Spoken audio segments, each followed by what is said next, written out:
Hola amigos, esto es radioya.es y este es el programa Víctimas del Odio.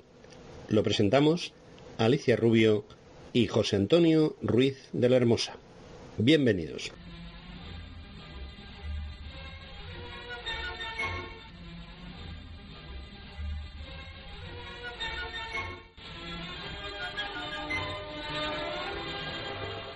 Hola amigos, os habla José Antonio Ruiz de la Hermosa, que es el director y presentador del programa Víctimas del Odio, programa en el que va a ser ayudado para llevarlo adelante por Alicia Rubio, que se va a ocupar preferentemente de las entrevistas a nuestros invitados. Muchas preguntas os surgirán acerca de este programa y vamos a tratar de despejarlas. Inicialmente deciros que este es el programa cero o programa inicial, no va a ser un programa al uso, es decir, a partir de la semana que viene sí tendréis un programa realmente de Víctimas del Odio, y hoy lo que vamos a hacer es tratar de explicaros por qué vamos a hacer este programa y por qué queremos que este programa funcione y vaya adelante, y explicaros más o menos cuál va a ser el esquema, el funcionamiento, las cosas de las que vamos a hablar a lo largo de los diferentes programas de este nuestro fruto, nuestro pequeño hijo, que de momento es Víctimas del Odio, pero que esperamos que vaya creciendo, que se vaya abriendo camino y que llegue a ser un programa muy escuchado por parte de vosotros.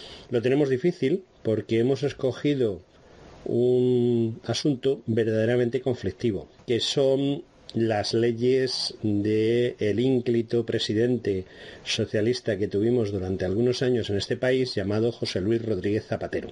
Y en un principio escogimos todas sus leyes y todos sus decretos y normas, en las que se incluían temas como la homofobia, el tema del odio por razones de pensamiento, la ley de violencia de género, etcétera, etcétera. Pero resulta que nos hemos dado cuenta que prácticamente de todas las diversas leyes, normas y decretos que puso en marcha el señor Rodríguez Zapatero, solamente hay una que ha prosperado. Las otras sí, bueno, existen, están ahí, se han utilizado en alguna ocasión, pero el número de denuncias, el número de juicios o el número de sentencias que ha habido al respecto es mínimo. Sin embargo, la ley de violencia de género, en poco más de 10 años de vigencia, pues ha conseguido irse a los 2 millones de denuncias. Y 2 millones de denuncias son muchas denuncias, porque hay que tener en cuenta que en este país hay 20 y pocos millones de hombres, es decir, el 10% de los hombres, en teoría, el 10% de los hombres de este país han estado o han sido denunciados con motivo de la ley de violencia de género. Y esto ya sí son otros Lópezes, como se diría antiguamente.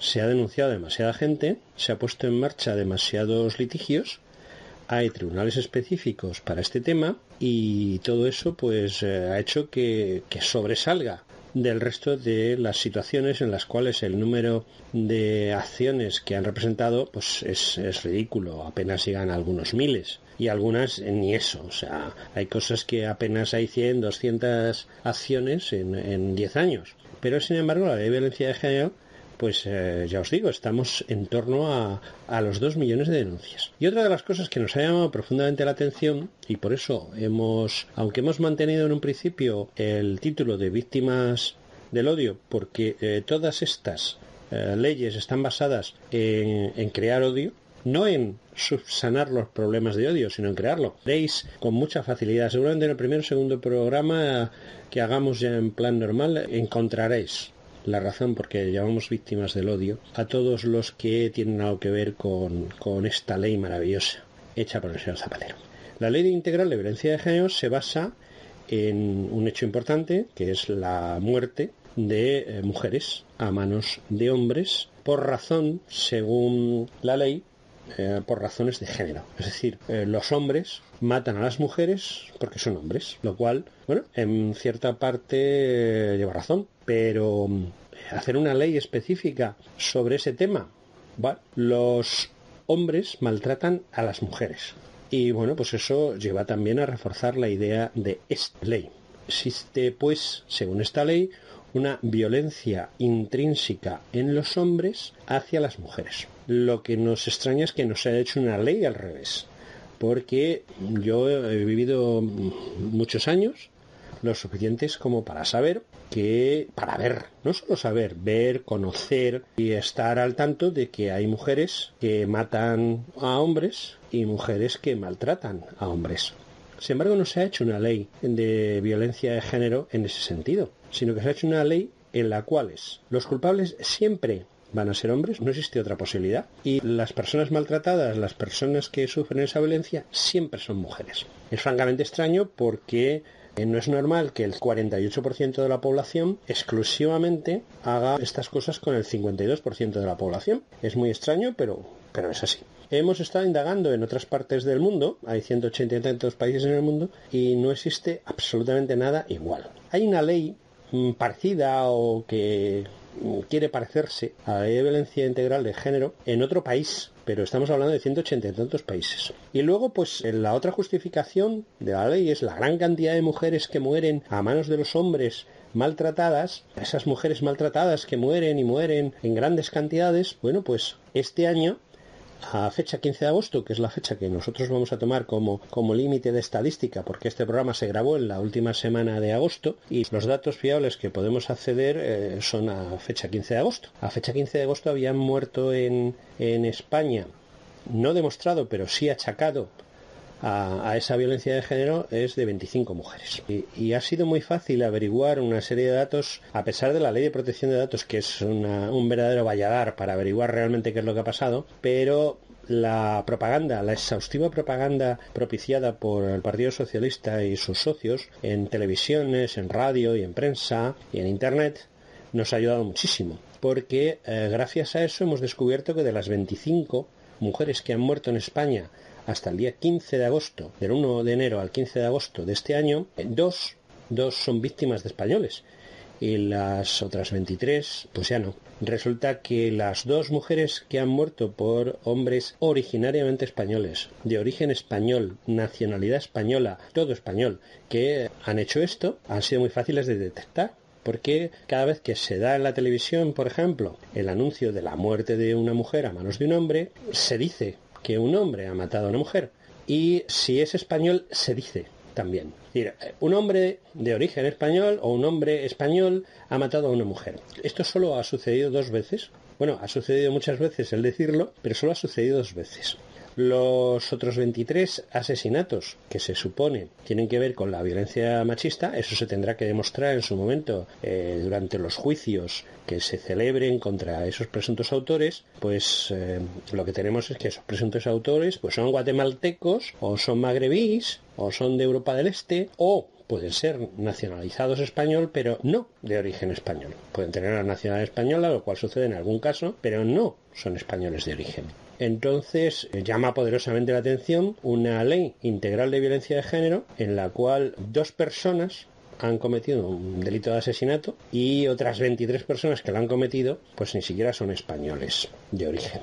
Esto es ya significativo y llamativo. Entonces no es que sea el que solamente hayan muerto 2 mujeres, no debía haber muerto ninguna. Y otro dato muy significativo es que ambas mujeres y los hombres que las han asesinado presuntamente pues son de edades muy altas, más de 80 años, y en ambos casos el problema de base que creó ese posible asesinato pues es que esas mujeres estaban enfermas, irrecuperables desde el punto de vista médico, y que los hombres que presuntamente las han asesinado pues lo han hecho básicamente porque no soportaban la situación y no querían ver sufrir a sus compañeros. Es lo que hay. Pero estas cosas, por desgracia, suceden aquí y en todos sitios. Y entonces, cuando hemos comparado las estadísticas españolas de los últimos 10 años, hemos descubierto cosas muy interesantes. Hemos descubierto que no somos el país del mundo donde más hombres matan a más mujeres, sino precisamente estamos a la cola de eso. O sea, somos uno de los países donde menos mujeres mueren a manos de los hombres. Estamos hablando de 180 y tantos países en el planeta Tierra. También hay que tener en cuenta que se achacan estas muertes directamente a la violencia de género, cuando en algún caso son más que discutibles sin necesidad de esperar a sentencia de juez. Y luego lo que nos llama la atención es ese interés en que eso desaparezca. Por supuesto que debe desaparecer, por supuesto que no debe morir nadie. Pero en una población de 40 y muchos millones de habitantes, que 25 mujeres hayan muerto en 8 meses y medio, pues entra dentro de lo razonable, si lo comparamos con el resto de las estadísticas. Hay que tener en cuenta que en ese mismo periodo, hemos mirado el año pasado porque de este año no tenemos todavía cifras, pues murieron cerca de 1.000 hombres en España suicidados. Se suicidaron el año pasado 1.200 hombres por unas causas que no están nada claras, pero que yo les voy a decir a ustedes algo que les va a ser muy revelado. Muchos hombres han muerto en España suicidándose, y muchos de esos hombres que han muerto suicidándose achacan su suicidio, es decir, antes de suicidarse dan razones de por qué se van a suicidar a separaciones, divorcios, pérdidas de hijos, pérdidas de patrimonio, denuncias de la ley de violencia de género, etcétera, etcétera, etcétera, todas relacionadas con los mismos problemas que la ley de violencia de género y discriminación positiva hacia las mujeres habla de 25 muertas en lo que llevamos de año. No es que las 25 mujeres que han muerto debieran haber muerto, en absoluto, no debiera haber muerto ninguna, pero los 1.200 hombres que se suicidaron el año pasado porque habían sido denunciados ante esa ley, porque se habían divorciado y habían perdido sus hijos, su patrimonio, su puesto de trabajo o su familia, no son importantes. Son 1.200. 1.200 hombres murieron el año pasado suicidándose en relación a algún tema de familia, digámoslo así, o de relaciones entre sexos. Y de relaciones entre sexos murieron 25 mujeres. No he visto todavía al gobierno tomando ningún tipo de medida. Bueno, miento, sí han tomado algún tipo de medida. Por ejemplo, si usted va ahora mismo a los juzgados de violencia de género, observará que es un edificio más o menos alto, que tiene una especie de patio central al que dan las diversas dependencias, y que en las diversas alturas, ese patio central, se han ido colocando redes. ¿Saben ustedes qué hacen las redes puestas allí? Pues para que cuando un hombre que ha sido detenido y llevado al juzgado de violencia de género y bueno, pues este hombre que no sabe qué hace allí y por qué ha sido detenido, etcétera, etcétera, pues se le aplica una ley que lo primero que se le hace es aplicársele un distanciamiento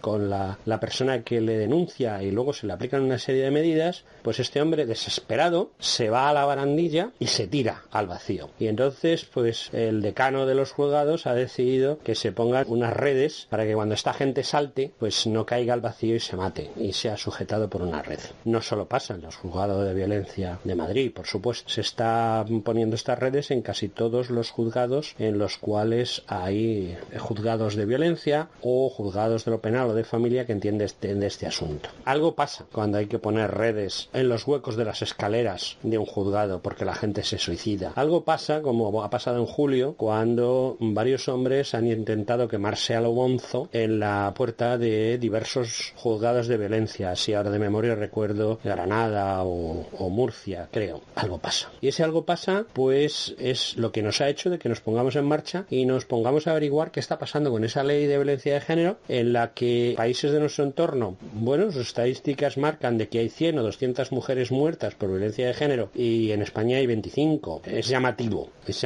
Y es llamativo que no haya una ley de violencia de género en Francia o en Inglaterra y si la haya en España. Nosotros somos más adelantados que nadie. Entonces, es tan llamativo que ha llegado un momento en el cual nos preguntamos, ¿la ley de violencia de género está hecha realmente para proteger a las mujeres o está hecha por otros motivos? ¿O sirve para otros motivos? Y eso es lo que vamos a tratar de aclarar a lo largo de los diversos programas.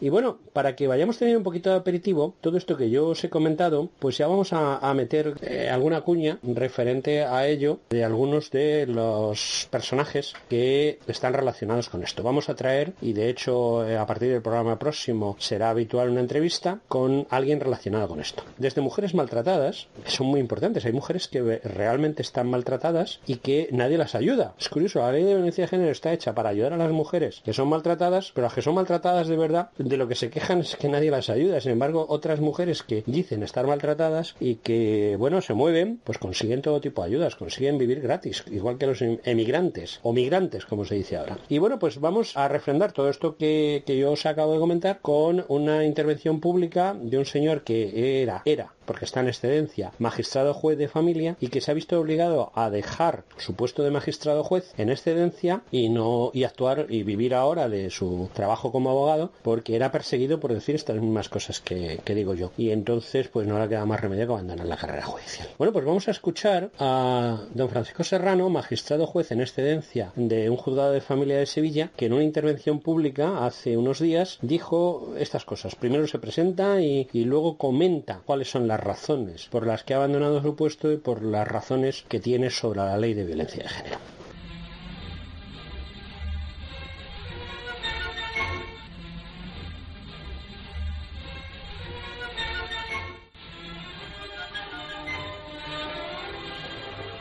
Me ha presentado como magistrado en excedencia, efectivamente soy magistrado de excedencia y abogado de ejercicio, pero lo que he sido magistrado, que es importante, he sido juez de familia. Y es importante resaltarlo porque precisamente siendo juez de familia es lo que más te permite conocer pues los problemas que surgen en los conflictos de familia y sabes cómo abordarlos. Ahora como abogado, pues yo soy un abogado generalista, sobre todo llevando temas de familia, porque realmente es donde tengo la mayor especialidad. Pero insisto que lo importante y lo que marca carácter es el haber sido juez de familia. Muchos años, primero en el juzgado de familia número 7 de Sevilla, desde el año 98 hasta el 2011, donde pues ya mucha gente conoce que fui represaliado precisamente por criticar las leyes, las políticas de género en España, cuya última consecuencia es este pacto de Estado, que no olvidemos que está firmado por todos los partidos políticos, a excepción de Podemos, porque quería más medidas, ¿eh? No olvidemos eso. O sea que Podemos no es que esté en contra de este pacto, sino que es que se ha quedado corto, que quiere más madera, o sea que todavía más vueltas de tuerca. Entonces, precisamente por ser crítico con todas esas políticas, pues fui represaliado, me inhabilitaron, por fin conseguí la rehabilitación después de una lucha larga, porque esto claro, cuando te opones a un sistema político, cuando te opones a una dictadura, a una imposición ideológica de Estado, pues claro, es que te estás enfrentando a algo muy poderoso, a lobbies muy poderosos, y me ha costado mucho tiempo, y después de esta conseguir la rehabilitación, pues he estado también juez de familia, lo cual también ha sido una suerte, por lo menos he entrado en un juzgado de mi especialidad en Badalona. No puedo decir que me he ido al destierro mucho tiempo porque he estado 40 días y he pedido ya esa excedencia, pero una vez que me he sacado esa espina de haber recuperado la toga de magistrado y haber podido celebrar juicios y poner sentencias, donde otra vez me he encontrado pues con un sistema judicial en el que además he comprobado que no solamente es que tenemos, como luego vamos a ver, la diferencia de sexos y la discriminación por razón de sexo. Es que también tenemos una discriminación territorial. He podido comprobar en Cataluña la discriminación territorial que existe, porque en Cataluña el derecho de familia no tiene nada que ver con el resto del territorio, ¿eh? Allí lo que se potencia más y lo preferente es la custodia compartida. He puesto muchas sentencias de custodia compartida en Badalona, además con todo el beneplácito y con el apoyo del Ministerio Fiscal y de una legislación, un código de derecho de familia que es mucho más progresista, novedoso y que realmente potencia la desaparición del conflicto y el interés de los niños, el beneficio de los niños que tienen siempre que estar con su padre, con su madre, y la mediación y los planes de parentalidad, una legislación muy avanzada que podríamos intentar pues exportar al resto del territorio español si realmente hubiera unidad en el territorio a la hora de aplicar el derecho de familia. En cuanto a este pacto de Estado, ¿qué voy a decir? Pues es, como digo, otra vuelta de tuerca más. Lo he comprobado tanto como juez, como abogado, como ciudadano que conoce esta problemática. Es una política realmente fundamentada en lo que yo le llamo la Biblia de género, una política fundamentada en un fanatismo ideológico que tiene por finalidad destruir la familia, la figura del padre, y realmente estigmatizar a la figura del padre, potenciando unas políticas donde además están discriminando a la mujer por el hecho de ser mujer, porque consideran que las mujeres, por el hecho de ser mujeres, aquí hay muchas mujeres, son inferiores por el hecho de serlo a sus parejas masculinas, y realmente eso es lo que promueve unas normas, unas políticas y una legislación de discriminación positiva. Que la discriminación positiva sería positiva si no se generalizara, si se concretara para aquellos casos donde realmente haya que proteger a las mujeres que sufren situaciones reales de maltrato, y situaciones reales de maltrato que se tienen que fundar en una situación justificada, concretada y pormenorizada, y que tiene que además juzgar cada juez en cada caso concreto de discriminación, desigualdad y relación de poder. Como dice la ley, el preámbulo de la ley del año 2004, cuando una persona, un varón, considera a la mujer que es su compañera, que tendría que estar basada su relación en el amor y en el respeto recíproco, considera a esa mujer como una persona que carece de los derechos, de los mínimos derechos de respeto, libertad y capacidad de decisión. Si hubiera sido el pacto de Estado en ese sentido, fundamentar lo que es la discriminación positiva para aquellos casos concretos donde se dé la situación de discriminación positiva, hubiéramos avanzado, pero no. Aquí, como además el fin justifica los medios y no estamos consiguiendo ni siquiera el fin, las políticas de género dan otra vuelta de tuerca en el sentido de todavía promover más discriminación, promover más pérdida de garantías y derechos constitucionales de los varones que se enfrentan a este tipo de procedimientos. Y no olvidemos, y de eso nos va a hablar muchísimo Jesús, del daño que se le está haciendo a miles de niños en España, cuando además no se tienen en cuenta situaciones de daño emocional, de pérdida de la figura parental, de lo que es la figura del padre, cuando realmente no estamos ante situaciones de maltrato, porque un niño ante un maltratador o una maltratadora, no lo olvidemos, realmente puede justificar que se le prive del derecho del contacto, la relación, la comunicación. A mí no me gusta llamarle visitas, porque ni un padre ni una madre se tiene que convertir en un visitador. Ese daño a los niños que parece que nadie le importa, y que a personas, a profesionales, a pediatras y a muchísima gente que estamos también en el mundo jurídico, realmente tendría que ser nuestra prioridad a la hora de defender sus intereses.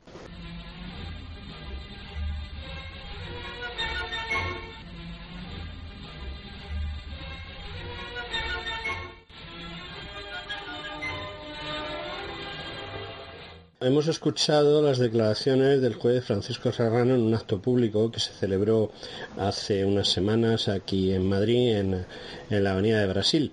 Y era un acto público en el cual pues se presentaba básicamente lo último, es el acuerdo que ha existido entre varios partidos políticos acerca del tema de la ley de violencia de género y su aplicación. Él hablaba, por ejemplo, que esto está basado en un fanatismo ideológico. Bueno, no sé si es verdad o no, pero sí sabemos quién está detrás de la ley de violencia de género, quién está detrás de todo lo que significa género en el ámbito del Partido Socialista, y que está actualmente dentro de altos cargos del ministerio correspondiente en el gobierno actual. Para que os hagáis una idea, cuando dice el juez fanatismo ideológico, pues yo os voy a poner un pequeño corte en el cual el protagonista es precisamente esta persona que está detrás de la ley de violencia de género y de los últimos acuerdos sobre su implantación y mejora desde el punto de vista de las feministas, y que, aunque no habla precisamente de violencia de género, pues sí habla acerca de otro tema candente relacionado con el género, con las mujeres y con el feminismo. Simplemente os pongo ese corte. Es una cosa a la que podéis acceder perfectamente en YouTube, que es de donde lo hemos bajado nosotros, y que está al acceso de cualquier persona, lo puede oír, con lo cual pues no estamos desentrañando nada que no se conozca. Simplemente que sepáis que quien está detrás de la ley de violencia de género y de todos los añadidos que se le han ido haciendo para que sea lo más restrictiva posible es precisamente esta persona a la que vais a oír en un mitin a continuación. La calidad del sonido no es muy buena, pero retrata perfectamente a la persona. Mujeres libres, a las mujeres que se tienen por sí mismas, a las mujeres que son propietarias de su cuerpo, nos odian, y nosotras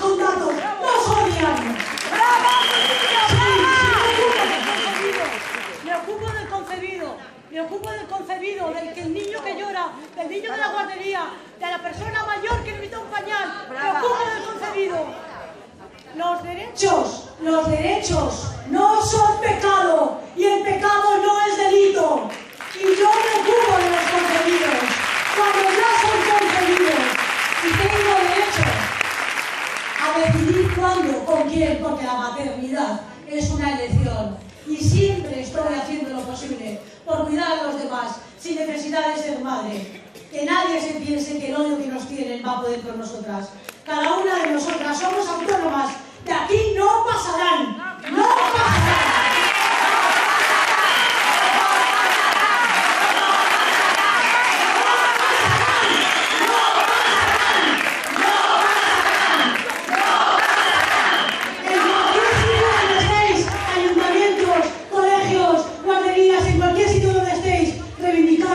Sois preciosas, sois magníficos y creéis en la igualdad. Que nadie os posea, porque vuestra mente es vuestra, como decía Virginia Woolf. La libertad no se negocia, la libertad es mía. Me tengo y no me vendo.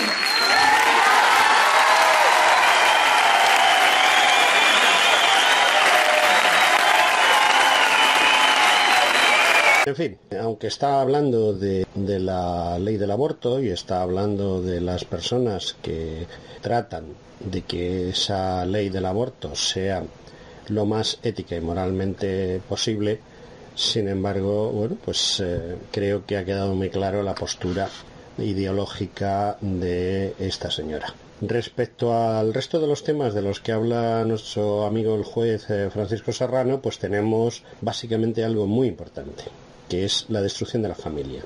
La ley de violencia de género está basada precisamente en la destrucción de la figura del padre, para que eso repercuta luego en un divorcio, en una separación y sobre todo en las medidas que arrastre el divorcio y la separación, por un lado. Y por otro lado, en la destrucción total y absoluta de la figura del hombre, de la figura del varón. La teoría feminista actualmente consiste en que hay que eliminar a los hombres. Es así de claro, o sea, no, lo único que hay que hacer es leer un poquito, no es que yo lo diga, se coge uno y lee un poquito o escucha, por ejemplo, algunas intervenciones en YouTube de la señora anterior y de sus amigas, en las cuales la cosa está muy clara. El hombre no es necesario, ya, o apenas es necesario. Entonces, lo que dicen los textos base sobre el feminismo, las feministas más radicales, es que los hombres no son necesarios y como no son necesarios deben ser eliminados, dejando una pequeña reserva de hombres por si acaso, pero ya ni desde el punto de vista clínico o médico es necesario los hombres para la procreación. Y bueno, pues si las mujeres quieren tener hijas, pues no tienen ningún problema, y con los últimos estudios médicos en breve tiempo, quizá en 4, 5, 6 años, las mujeres podrán tener hijos sin intervención ninguna de los varones y podrán reproducirse en nuevas mujeres, no en hombres. Por eso sería necesario la intervención de un hombre, pero bueno, por eso esa pequeña reserva inferior a un 10%, y el resto de los hombres, pues según el feminismo más radical, deben de ser destruidos. Entonces, bueno, pues un paso hacia ello pues está la destrucción de la familia. No es necesaria la familia porque no es necesario el hombre. Entonces los actuales hombres pues deben ser denunciados. De hecho, estábamos hablando que en España hay unos algo más de 20 millones de hombres, y bueno, pues de esos algo más de 20 millones de hombres, ahora mismo, después de los casi 14 años de existencia de la ley, pues es fácil. Hay unos 2 millones de denuncias.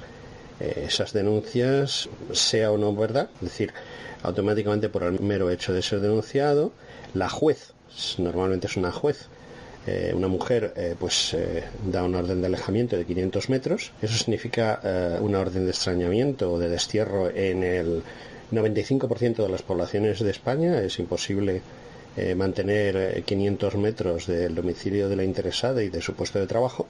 Se queda reducido, en algunos sitios se queda reducido a cero el espacio en la mayoría de los pueblos eso se queda reducido a cero, incluso en algunas capitales de provincias eso hace reducir a cero la posibilidad de vivir y trabajar en el sitio donde estabas. Luego, esa orden de alejamiento pues implica la pérdida de hijos y sobre todo la estigmatización y la pérdida social y económica. La figura del padre desaparece y bueno, pues está conseguido. Además de eso, esta ley que busca esa ideología no se da cuenta, pero hace una discriminación que en realidad está perjudicando a las mujeres. La discriminación positiva, en la que se basa la ley para dar por sentado que el acusado es culpable y por lo tanto se debe proceder contra él antes de que haya un juicio, simplemente como medida preventiva, pues desaparece un derecho constitucional que estas personas y el Partido Socialista entiende que es así. Es el derecho constitucional a que el acusado es inocente mientras no se demuestre lo contrario. Ese derecho constitucional,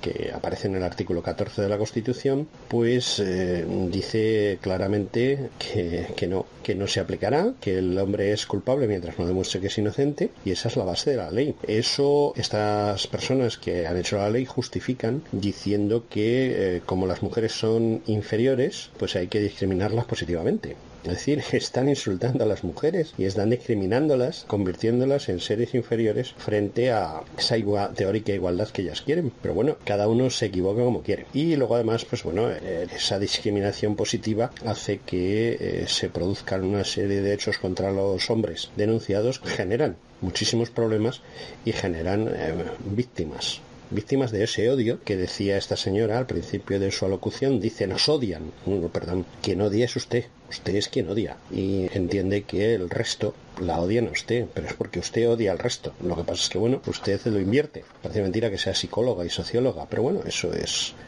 una situación complicada. Y finalmente el juez mete el dedo en la llaga.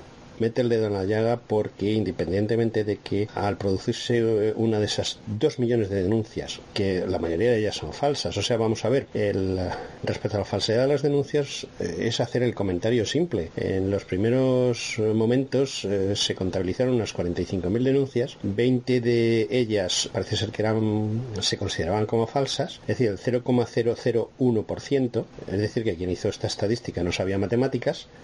Y bueno, 14 años después hay 2 millones de denuncias planteadas desde el inicio de la ley. Sigue habiendo 20 denuncias falsas, es decir, que al principio se produjeron 20 y nunca se han producido más, y siguen siendo el 0,01%. Volvemos otra vez al problema de las matemáticas. Si el 0,001% de 45.000 son 20, ahora el 0,001% de 2 millones siguen siendo 20. Me da la impresión de que las personas del Observatorio sobre la Violencia de Género no saben matemáticas y sería conveniente que volviesen al colegio. Y bueno, pues poca cosa más, porque lo más importante, parte de esto de las denuncias falsas, es los niños. Nos hablaba el juez del daño infinito que se produce a miles de niños, sobre todo el daño emocional cuando se produce una denuncia. Y bueno, esas denuncias en las que se toman todo tipo de medidas contra el padre o contra la figura paternal dentro de la familia, pues repercute muy negativamente en la salud tanto física como mental de los niños. Lo que importa es la discriminación positiva. En fin, tenemos a continuación las declaraciones en el mismo acto en el que hablaba el juez de un pediatra especializado, temas relacionados con lo que estamos hablando. Vamos a escuchar a ese pediatra y vamos a oír su opinión sobre este asunto.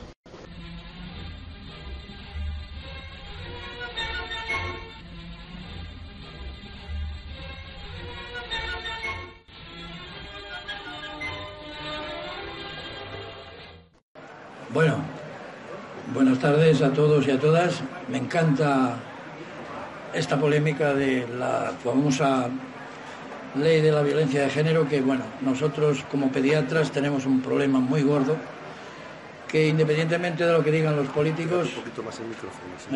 Pégate un poquito más el micrófono. Perdón. Independientemente de que digan los políticos, tenemos que, como decimos en medicina, hay 2 tipos de medicina, que es la medicina in vitro, que es la que hacen los políticos, y la medicina in vivo, que es la que vive el ciudadano, lo cual estamos desconectados.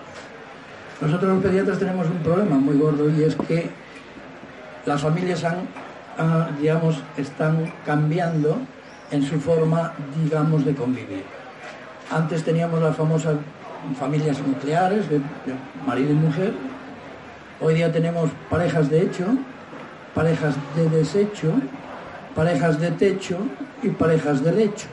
Y luego tenemos parejas monomarentales, monoparentales, homoparentales, de acogimiento, familias de adopción, familias subrogadas, que son aquellas familias que los niños en estos momentos, con una nueva figura que ha aparecido que se llama el coordinador parental, que quitan los niños a los padres y a las madres, se lo dan a los abuelos maternos o paternos, o la familia extensa, no conviven con sus progenitores, custodios y no custodios, de tal manera que esto se genera, desde el punto de vista nuestro, como pediatras, un maltrato institucional. El niño, como bien dice Antonio, es decir, tiene que estar con los padres. Digo Francisco, perdona. Tiene que estar con los padres, eso es evidente. ¿Cuál es el problema que los pediatras sociales tenemos? Bueno, yo soy pediatra social, ¿qué quiere decir eso? No es ninguna especialidad, somos pediatras de amplio espectro, como los antibióticos. Trabajamos con los niños, sobre todo con las familias, porque a veces la peor enfermedad que tienen los niños es tener padres, así de claro y contundente. ¿Por qué? Porque cuando nos vemos con estos problemas tenemos que utilizar el sentido común, que a veces es el menos común de los sentidos. Y si nosotros hacemos de mediadores y no se solucionan los problemas entre ellos, mal asunto tiene el niño, porque las consecuencias para el niño son terribles. ¿Y por qué digo terribles? Porque muchas veces muchos padres van a la consulta del pediatra de una manera hiperfrecuentadores, y eso es una primera sospecha de maltrato, de que algo está fallando. Cuando van demasiadas veces al pediatra, nosotros pensamos que en estos momentos, hoy día los pacientes no existen, lo que hay son impacientes. Hoy día el niño llega que tiene un dolor de tripa y quiere que se le curen 2 horas. Pero el problema no es el dolor de tripa, el problema es que si indagamos un poco la historia social que hace el pediatra, indagamos un poco, vemos que hay una serie de problemáticas intrínsecas, lo cual nosotros diferenciamos muy bien lo que es el motivo de consulta de los padres y lo que le preocupan a los padres. Son 2 cosas diferentes. El juez Serrano nos hablaba de muchas cosas. Jesús García Pérez, el pediatra, también nos ha hablado de algo muy interesante, que es su postura ante la ley de violencia de género, porque el niño es un espejo de la realidad y ya nos ha comentado la cantidad de problemas. Esto es mucho más amplio, o sea, él habla muchísimos más minutos.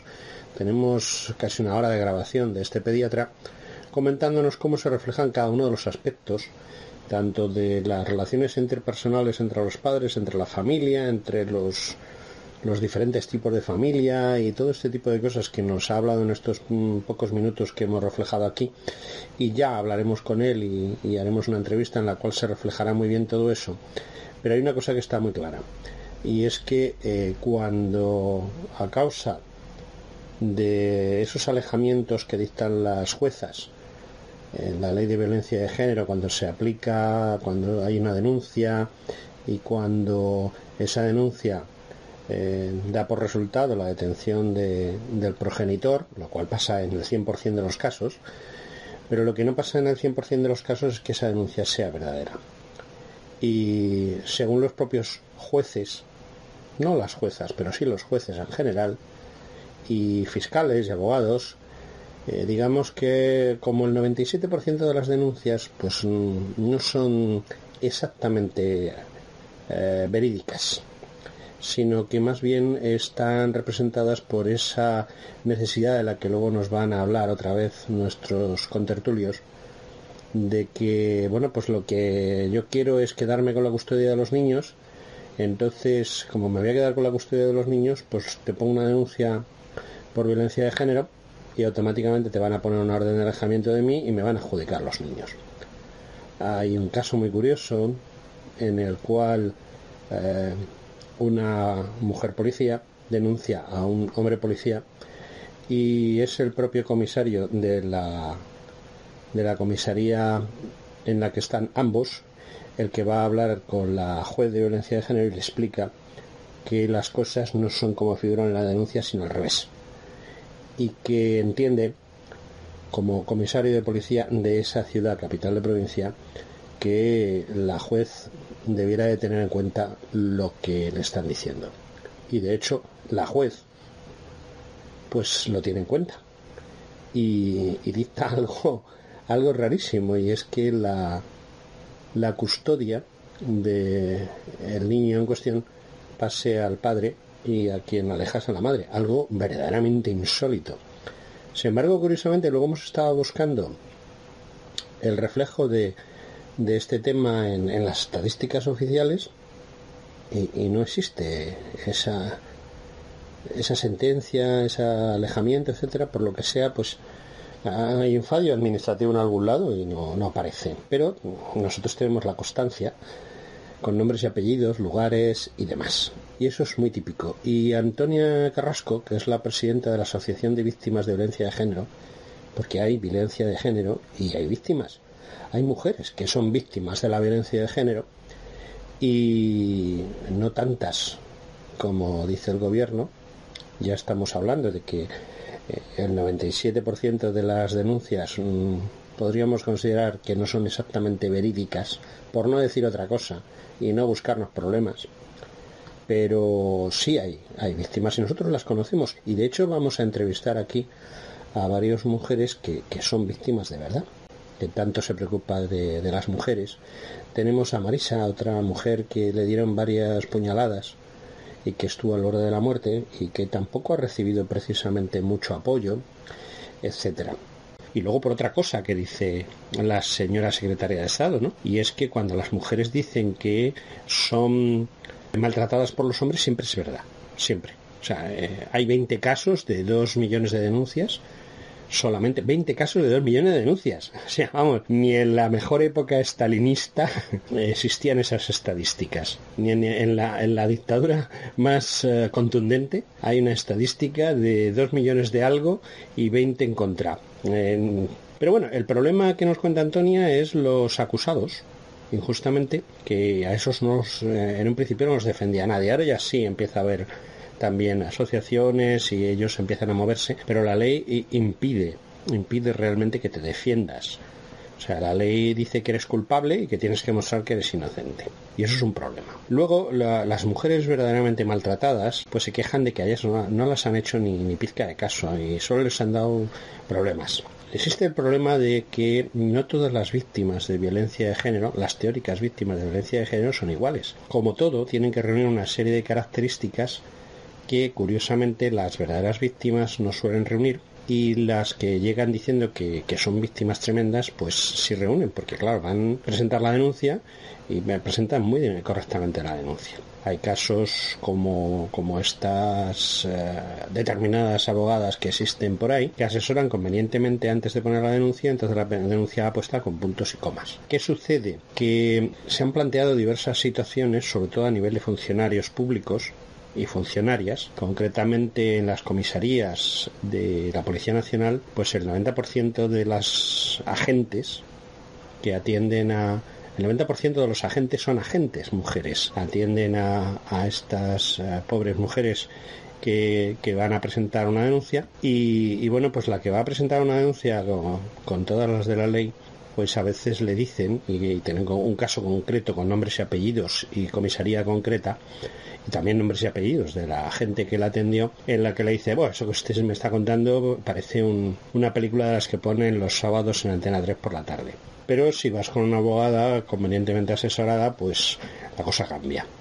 Está cambiando, lo cierto es que está cambiando, la policía está cambiando de visión de la jugada, entre otras cosas porque hay un gran número de policías, guardias y guardias civiles que han sido acusados a través de esta ley de violencia de género y en un principio han sido muy mal tratados por sus propios compañeros ante estas denuncias.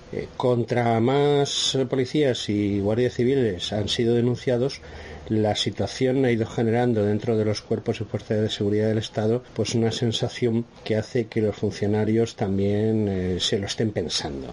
Respecto a los funcionarios de los juzgados, pues volvemos a lo mismo. También si entramos en un juzgado, sobre todo de violencia de género, nos vamos a encontrar que si hay 5 funcionarios, 4 son mujeres y 1 es hombre. ¿Por qué? Pues no lo sabemos, porque la ley de igualdad dice que tendrían que ser mitad y mitad, ¿no? Pero bueno, La ley de igualdad es la ley de igualdad. Y luego, pues, nos encontramos con otra cosa muy importante. El dinero, al principio había mucho dinero, luego entró el PP, disminuyó el dinero, luego ha vuelto a entrar el PSOE y bueno, el Pacto de Estado ha sido inmediato para subir la cantidad de dinero y estamos hablando de cientos de millones de euros, porque una cosa es lo que va en los presupuestos generales del Estado, luego lo que va en los presupuestos de las comunidades autónomas, luego lo que va en los presupuestos de las diputaciones, en los presupuestos de los ayuntamientos y luego las ayudas que vienen de Europa. Entonces empezamos a sumar, pues no estamos hablando de a lo mejor de 50 o 100 millones, sino estamos hablando de 10 veces más de eso. Y bueno, ese dinero ¿cómo se reparte? Le dan a lo mejor durante unos meses a una mujer verdaderamente maltratada y que no tiene otras posibilidades para sobrevivir 400 y pico de euros, que teniendo en cuenta lo que se le da a un migrante que viene porque tiene problemas en su país, pues es curioso, pero se le da más. Entonces el problema está en que las ayudas a las mujeres que verdaderamente lo necesitan llegan tarde, mal y nunca, pero esos cientos de millones se reparten inmediatamente, sobre todo en asociaciones, grupos, etcétera, que sobre todo van a hacer labor de prevención. Y la labor de prevención consiste básicamente en dar muchos cursos. Y no es por nada, pero esto de los cursos nos recuerda a los SERE de Andalucía. Y además, estas cuentas, como no están muy claras de dónde viene el dinero y de dónde va, pues no van a pasar ningún tipo de fiscalización, o algunas van a pasar fiscalización, pero muy pocas.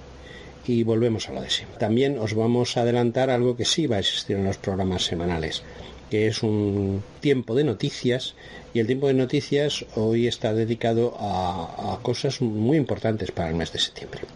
Bueno, pues os vamos a hablar de esos testimonios. El primero del que os hablamos es una noticia que ha aparecido hace nada. Estamos grabando el programa a final de mes y concretamente es una noticia que nos viene desde el periódico La Opinión de Murcia. El día 24 de agosto se produjo en la calle Florida Blanca del barrio del Carmen de Murcia una agresión de una mujer a un hombre. Esta fue detenida por la Policía Nacional, pues propinó una paliza a este hombre en plena calle. No ha facilitado ni siquiera las iniciales de la identidad de esta mujer, la policía. Podemos saber lo siguiente, que el hombre no se defendió porque estaba atemorizado, como declaró después.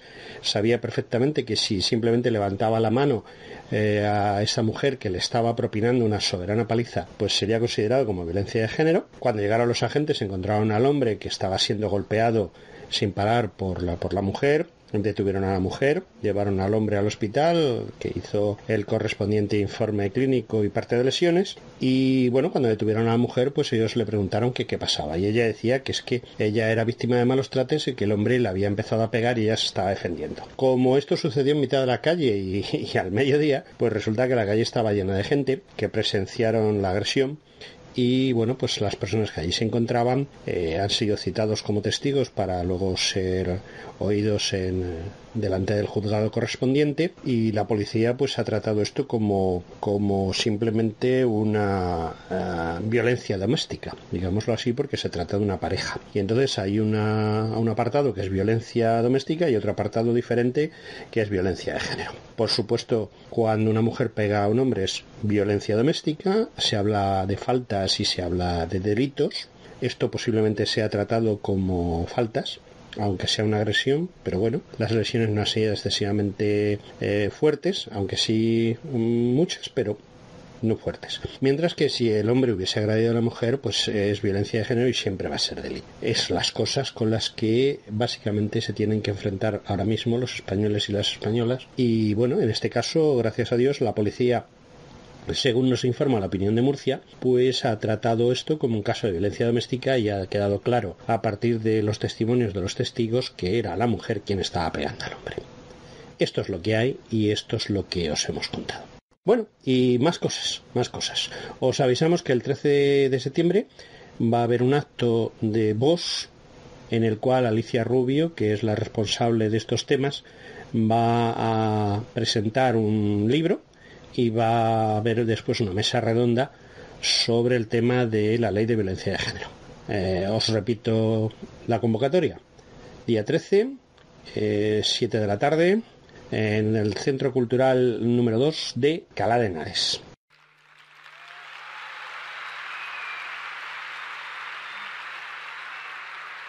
Nuestro compromiso con la igualdad, la libertad, la familia y la vida es claro e irrenunciable. Por eso nos comprometemos a la derogación de la Ley de Violencia de Género y de toda norma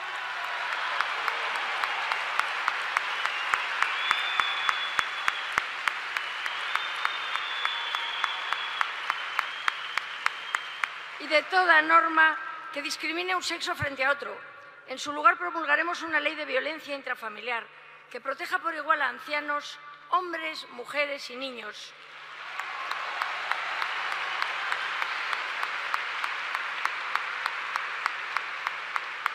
Y bueno, más cosas. Giovanna Carril, una de estas mujeres abogadas que están luchando a través de los diversos foros, como pueda ser desde la radio, la televisión, YouTube, etcétera, siempre que puede, y que además como abogado actúa de defensora de hombres que han sido acusados y que no está muy claro esas acusaciones, pues para el día 17 de noviembre a las 11 horas en la Puerta del Sol de Madrid una concentración. Os avisamos de esa concentración, que será el 17 de noviembre a las 11 horas. Fijaros si os avisamos con tiempo, y que está dedicada básicamente a dos temas. Uno, la custodia compartida, y otra, la derogación de la Ley Integral de Violencia de Género. Más información podéis obtener en la página de Facebook de Giovanna Carril, Hombres Maltratados por la Ley. Y bueno, pasamos al punto final de este programa. Bueno, nuestro tiempo se ha acabado y os decimos adiós hasta el próximo día, en el que vamos a entrevistar a una auténtica mujer maltratada. Se trata de Marisa. No vamos a decir los apellidos porque ella nos ha contado su historia, nos ha enseñado todos los papeles correspondientes, pues desde los temas judiciales, los temas policiales, las lesiones, su historia clínica. Hemos comprobado que todo es cierto, todo lo que nos cuenta, a partir de todos estos papeles y de algunos. Y bueno, pues lo cierto es que Marisa, que es una mujer maltratada, pues no tiene un apoyo excesivamente grande, digámoslo así. Bueno, todo esto es mejor que nos lo cuente ella, y nos lo contará la semana que viene en el programa que a esta misma hora y este mismo día de la semana vuelve a presentar esta emisora. De modo que desde Víctimas del Odio os decimos hasta pronto, hasta el próximo día y a la misma hora. Un abrazo, amigos.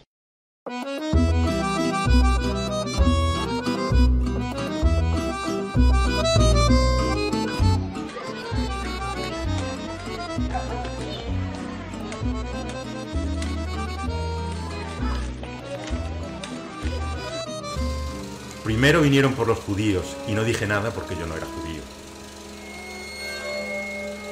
Luego vinieron por los sindicalistas y no dije nada porque yo no era sindicalista. Luego vinieron por los católicos y no dije nada porque yo era protestante.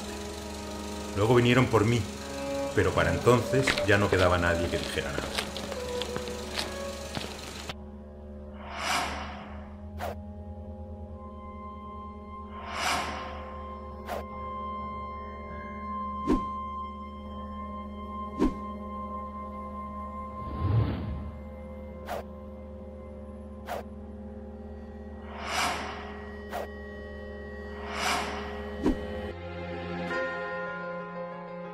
La infancia sufre más esta guerra que nos quieren vender. ¿Te vas a quedar callado? ¿Te vas a quedar callado? Nosotros decimos... Basta. Basta. Yo saldré a la calle a luchar por mis hijos. ¿Y tú? El próximo 17 de noviembre estaré en Madrid junto a miles de padres luchando por nuestros hijos. Ningún niño sin sus padres. Ningún niño sin sus padres. Somos millones de afectados. Te vas a quedar callado. Son tus hijos, son tus nietos, son tus sobrinos, son tus hermanos. Te esperamos. El 17 de noviembre tienes una cita en Madrid. Primera marcha estatal por los derechos de los niños.